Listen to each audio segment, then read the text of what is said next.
as you go through this book, 5 Assumptions About God and Why They're Wrong, this is what I really hope happens.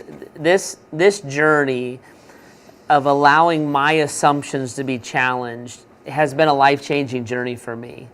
I knew the Bible inside and out. I grew up in church. I knew what I was supposed to do. But when I really got into the heart and the mind of God, it altered my relationship with God, and it altered my relationship with the people around me.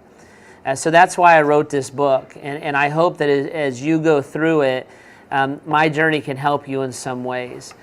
Here's an important piece of this, though. You have to process this and actually allow your assumptions to be undone. And so I put a tool in this book called Headspace. And what Headspace does is it basically asks you, where did this assumption come from? Like if you could trace it back to its roots. Like, why did I start thinking this way anyways, right? And then it kind of asks you the question, is it true? Like, just because I've always thought something doesn't mean it's true. So is that assumption true? And if the truth that I find is actually what I should build my life on, how would that change my life? One of the things that's very, very true is how I interact with God really deeply affects how I interact with other people. How I assume God views me deeply affects how I view other people. So if that assumption was challenged and changed, how would it affect my relationship with the people around me? And that's basically the process that I went on over the last few years. Is just looking at that and saying, what is God like? What does He want? If I change this basic assumption, would it cause my view of God to change? And would it cause how I love my neighbor as myself? How would I function differently? Guys, I so want you to get this. Listen, God's not out to get you. He loves you. He loves you like a child. He loves you like a father would love a son or a daughter.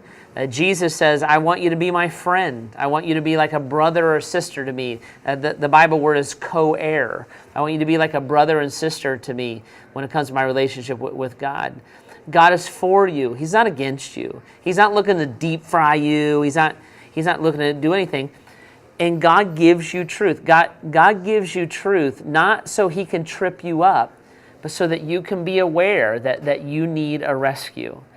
If I could plug one thing into everybody's brain on earth, it would be this: that God loves you and He has your best interest in mind. You can trust Him. You're not always going to understand Him. That's why we have what the Bible calls faith, right? I'm not always going to understand God, but I can trust Him. I can trust that through the good and the bad, He has my best interest in mind, and He's helping me become who He's called me to become. He's helping me to become more and more like Jesus. So I guess I just dare you to try the sushi, right?